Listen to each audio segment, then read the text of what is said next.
Well, Professor Snyder, the truth has been threatened many times over, especially during the Trump administration, on levels that I don't think we could ever have imagined. And also characters like Donald Trump, the cult-like quality, however you want to describe it, being able to really galvanize people based on lies and conspiracy theories. Explain how that leads. I mean, it seems obvious, but I would like you to sort of break it down for us to tyranny. Well, on the positive side, democracy depends upon truth. Democracy is a process of self-correction. Democracy depends on our ability as individuals and as a society to reflect not just on what we did right, but what we did wrong.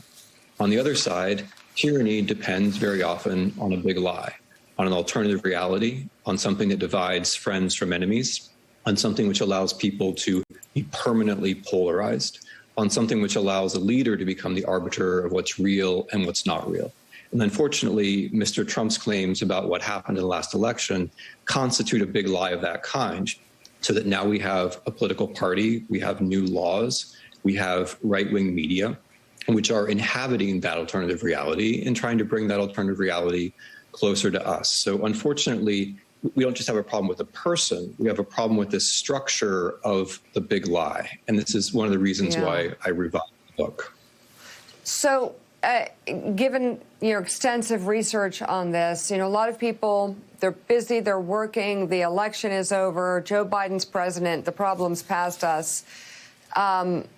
Is that the case, or can you explain where we stand in terms of this issue, in terms of the threat to our democracy? I wish it were like that. I wish it were just a matter of one person or another person. But unfortunately, the problems we have in the United States are much more structural. We have an electoral system which is flawed and which is becoming more flawed. We have a political party which is using a big lie to make it harder for people to vote.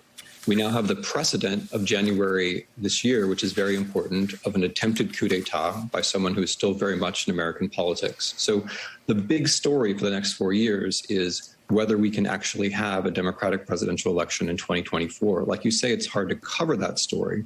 So what I try to do in the book is things that you can do on a daily basis to make that scenario less likely.